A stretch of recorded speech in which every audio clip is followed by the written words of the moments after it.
అందరికీ ఉదయపూర్వక నమస్కారాలు. మీ అందరూ బాగుండాలని కోరుకుంటున్నాను. నా పేరు శ్రీనివాస్. నా వీడియోని చాలామంది సపోర్ట్ చేశారు. ఈ వీడియోని కూడా మీరు అందరూ సపోర్ట్ చేయాలని కోరుకుంటున్నాను. ముందుగా మీరు చేయాల్సిన పని నా వీడియోని లైక్ చేయండి, సబ్స్క్రైబ్ చేసుకోండి. ముందుగా నేను ఎలాంటి వీడియోలు తీసినా మీకు నోటిఫికేషన్ ద్వారా రావాలంటే బెల్ సింబల్ని నొక్కండి. నన్ను ఆదరిస్తున్న మీ అందరికీ నమస్కరిస్తున్నాను. ఈరోజు టాపిక్ వచ్చి రెండో వీడియోలో మా నాయి బ్రాహ్మణుల సమస్యల గురించే మాట్లాడుతున్నాను. మా నాయి బ్రాహ్మణులకు ఎదురైతున్న సమస్యలు కొన్ని ఉన్నాయి. మేము వేరే ప్రాంతాల నుంచి ఇంకో ప్రాంతానికి వెళ్ళినా, ఇక్కడి నుంచి ఇల్లు కాల్ చేసి ఇంకో దగ్గరికి వెళ్ళాలనుకున్నా మాకు ఎదురైతున్న సమస్యలు ఏంటంటే ఇల్లు కిరాయికి దొరుకుతలేవు. ఎందుకంటే షాపులు పెట్టుకోవాలన్నా కొందరు ఏమడుగుతున్నారంటే ఫస్ట్ షాప్ అడిగితే షాప్ చూపిస్తున్నారు, లాస్ట్కి కిరాయి అడిగినాక అసలు మీరేం కులం అని కొందరు అడుగుతున్నారు. కొందరు మాత్రమే అడుగుతున్నారు. ఏం కులం అంటే మంగళోళ్ళకి ఇయ్యం అని. బాబు ఏమనుకోక మంగళోళ్ళకి ఇయ్యమంటున్నారు. ఇట్లా ఇల్లు కిరాయికి తీసుకోవాలనుకున్నా ఇల్లు చూపిస్తున్నారు. మళ్ళీ కొందరు అడుగుతున్నారు ఏమిటోళ్ళని మంగళోళ్ళం అంటున్నాం. మంగళోళ్ళం అనగానే ఏమిటోళ్ళం మంగళోళ్ళం అంటున్నాం. అయ్యో మంగళోళ్ళ ఏమనుకోకూరి, ఇల్లు లేదు, మళ్ళీ మా ఆయన ఏమని అంటాడు, మా బాబు ఏమని అంటాడు ఇంట్లో అని అంటున్నారు. కొందరు వ్యక్తులు మాత్రమే నాయి బ్రాహ్మణులకు ఇల్లు ఇవ్వడానికి వెనుకం చేస్తున్నారు. ఇది నాకే కాదు, చాలామందికి ఎదురైతుంది కూడా. మీలో కూడా చాలామందికి ఎదురైంది సమస్య. అవునా కాదా? అవును అయితే కామెంట్ బాక్స్లో తెలియండి. ఏ విషయమైనా కామెంట్ బాక్స్లో చెప్పండి. ఇలాంటి సమస్యలు ఎదుర్కొంటున్నామా లేదా అనే విషయం గురించి.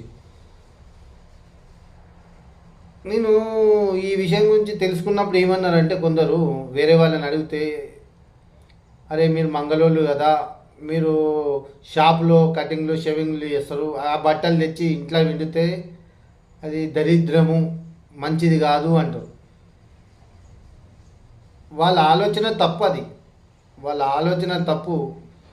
ఇది ఆలోచన కరెక్ట్గా ఆలోచిస్తే మనసు కూడా కరెక్ట్గా అభిప్రాయం తెలుపగలుగుతుంది. మనసు ఆలోచన, బుద్ధి ఆలోచన కరెక్ట్ లేనప్పుడు మీరు ఇల్లు ఇయ్యరని మీరు అన్నాక మేము మనసుకు మీరు తీసుకొని మీ ఫోటో మేము తీసుకొని వీడియో కానీ ఫోటో కానీ తీసుకొని ఈ పలానా వ్యక్తి మంగళోళ్ళకి ఇల్లు ఇయ్యను అన్నాడు అని మేము వైరల్ చేసే గ్రూప్లల్లో పలానా వ్యక్తి వీడియో కానీ ఫోటో కానీ మీరు ఇల్లు ఇయ్యనన్నోళ్ళ ఫోటోలు కానీ వీడియో కానీ తీసుకొని మేము అరే ఈ వ్యక్తి మంగళోళ్ళకి ఇల్లు ఇయ్యనన్నాడు అని మేము ఫోటో కానీ వీడియో కానీ తీసుకొని వాళ్ళ కానీ మిగతా గ్రూప్లలో కానీ సెండ్ చేసుకొని ఈ వ్యక్తి మంగళోళ్ళకి ఇల్లు ఇయ్యనంటున్నాడు, మనం ఈ వ్యక్తికి మంచికి చెడుకి ఇలా ఇంటికి పోవద్దు అని మేము ఈ వ్యక్తి మంచికి చెడుకి మేము పోవద్దు, ఈ వ్యక్తి మన మంగళోళ్ళకి ఇల్లు ఇయ్యనప్పుడు మనం మంగళోళ్ళం కూడా వీళ్ళ ఇంటికి పోయి ఏ పని చేయొద్దు, అలా ఇంట్లో ఎలాంటి కార్యక్రమాలైనా మనం చేయొద్దు అని మేము అనుకుంటే మీ పరిస్థితి ఏంది? మాకు ఇల్లు అయినప్పుడు మీ ఇంటికి వచ్చి మేమెందుకు మీ కార్యక్రమాలకు మేము పాల్గొనాలి? మేము వద్దనుకున్నప్పుడు మీరు కూడా మాకు వద్దు అని మేము అనుకుంటే ఎట్లుంటుంది? ఒకసారి ఆలోచించేస్తే ఎట్లుంటుందో ఒకసారి ఆలోచించుకోరు. ఎంతవరకు మేము అటువంటి కార్యక్రమాలు చేయలేదు. చేయాలనుకుంటే ఎంతసేపు మేము చేయలేమా? చేయగలుగుతాం, ఖచ్చితంగా చేయగలుగుతాం. ఇలాంటి సమస్యలు పరిష్కారం దొరకకపోతే మేము ఖచ్చితంగా పరిష్కరించుకుంటాం. ఎందుకు పరిష్కరించుకోం? అరే మంగళోళ్ళు అనమంగానే ఇల్లు ఇయ్యనంటారు, షాప్ ఇయ్యనంటారు. ఎందుకు మంగళోళ్ళు అంటే అంత చులకన ఎందుకు మీకు? మంగళోళ్ళకి ఇల్లు ఎందుకు ఇయ్యరు, షాప్ ఎందుకు ఇయ్యరు? మీరు ఇయ్యనప్పుడు మీ ఫోటోలు తీసి మా వాట్సాప్ గ్రూప్లలో సెండ్ చేస్తాం, ఖచ్చితంగా సెండ్ చేస్తాం. మీరు మా మంగళోళ్ళకి ఎట్లా ఇల్లు ఇయ్యనన్నారో మీకు కూడా మీ ఇంటికి వచ్చినప్పుడు, మీరు మా షాప్కి వచ్చినప్పుడు కూడా మేము మీ శుభాలకి కానీ అశుభాలకి కానీ దేనికి రాము. మేము అటువంటి నిర్ణయం తీసుకుంటే ఎట్లుంటుంది ఒకసారి ఆలోచించుర్రి. ఎప్పుడు కానీ ఒక మనిషిని చులకన చేసి మాట్లాడద్దు. ఇల్లు ఇవ్వడానికి కులం ఎందుకు అడ్డం వస్తుంది మీకు? కులం ఎందుకు అడ్డం వస్తుంది మీకు ఇల్లు ఇవ్వడానికి? ఇల్లు ఇవ్వమని కొందరు వ్యక్తులే అంటున్నారు. ఆ కొందరు వ్యక్తుల గురించే చెప్తున్నా. కొందరు వ్యక్తులు అంటున్నారు. ఆ కొందరు వ్యక్తుల గురించే ఈ వీడియో. మీ ఆలోచన మార్చుకోరు. ఎందుకు ఇయ్యరు మంగళోళ్ళు అంటే ఇల్లు? మీ బట్టలు పెడితే దరిద్రం వస్తుంది. ఎందుకు వస్తుంది దరిద్రం? మీ ఆలోచన దరిద్రం, మీ బుద్ధి దరిద్రం, మీ మనసు దరిద్రం అయినప్పుడు అన్నీ దరిద్రంగానే కనబడతాయి. అరే కొందరు అంటారు తెలుసో తెలియక ఎంటికల మీద పడతాయి, కటింగ్ చేసినప్పుడు గాలికి పడతాయి, ఫ్యాన్కి పడతాయి. ఒక 10% మాత్రం ఎట్లా అంటే అరే మీద పడ్డాయి, నీ ఎంటికలు నీ మీద పడితే నీకు అంత ఎలర్జీ అనిపిస్తే, కొందరికి చుండు పేర్లు ఉంటాయి. మేము అయినా చీదరించుకోకుండా చేస్తాం కదా, మా మీద కూడా పడతాయి, ఆ పేర్లు పడతాయి, ఆ గాలికి చుండు కూడా పడుతుంది. అయినా మా వృత్తి అలాంటిది కాబట్టి చేస్తున్నాం. ఇట్లనే కొందరు ఎట్లయితే సతాన్స్తున్నారో ఇల్లు షాపులు ఇవ్వమని, మేము కూడా తలుసుకొని మీ ఫోటోలు మా వాట్సాప్ గ్రూప్లలో సెండ్ చేసుకొని వీళ్ళ ఇంటికి పోవద్దు, మేము చెయ్యము, వీళ్ళంటి వాళ్ళు మాకు ఇల్లు అన్నప్పుడు వీళ్ళ ఇంటికి మేమెందుకు పోయి చేయాలి, ఈ వ్యక్తులకు మేమెందుకు చేయాలనుకుంటాం. అనుకుంటే ఎట్లుంటుంది పరిస్థితి ఒకసారి ఆలోచించుకోరు. ఒక వ్యక్తికి గౌరవం ఇచ్చినప్పుడు ఆ వ్యక్తి తిరిగి నీకు గౌరవం ఇస్తాడు.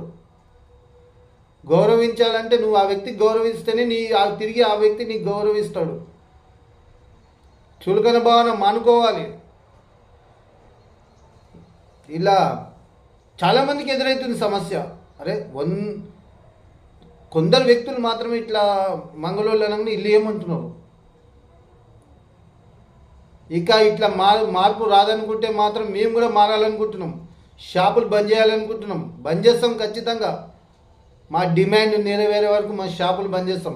10 రోజులు కడుపు కాలొచ్చు, అయినా నీళ్లు తాగైన బతాం. ఒక పూట తిండి లేకున్నా సరే కానీ నీళ్లు తాగైన బతాం. మా డిమాండ్ నెరవేర్చుకునేటట్టు చేస్తాం. కలిసిగట్టుగా ఈనాడు కాకుండా రేపటికైనా మేము కలిసిగట్టుగా పోరాటం చేస్తాం. మా హక్కులను సాధించుకుంటాం. ఏ ఒక్కడు ప్రశ్నించేవాడు లేడు. చట్టసభలలో కూడా మా గురించి ప్రశ్నించేవాడు లేడు. ఏ ఒక్కరు లేరు. ఏమున్న గ్రామ స్థాయిలో వార్డు నంబర్లు, అక్కడక్కడ సర్పంచులు మాత్రమే తప్ప మనం అందరం ఒక్కటైదాం.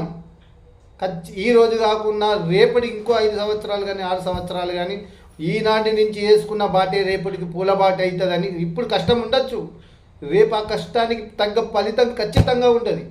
ఈరోజు నువ్వు చేసి చనిపోయినా సరే రేపైనది నీ పేరు అనేది ఉంటుంది, ఖచ్చితంగా ఉంటుంది. ఈరోజు నేను చేసిన రేపు నన్ను గుర్తించుకోరు అనుకోవద్దు. ఖచ్చితంగా గుర్తించుకుంటారు. నువ్వు చేసిన నీ మంచి వల్ల ఏదో ఒక బెనిఫిట్ వల్ల ఎవరో ఒకరు బాగుపడ్డా నిన్ను గుర్తించుకుంటారు. మనం కలిసిగట్టుగా ముందుకు పోదాం. ఈరోజు ముళ్ళ లెక్క ఉండొచ్చు, ఆ ముళ్ళు తీసుకుంటూ పోతేనే రేపు పూలు కనబడతాయి. కష్టం ఉండొచ్చు, ఆ కష్టానికి తగ్గ ఫలితం వస్తుంది.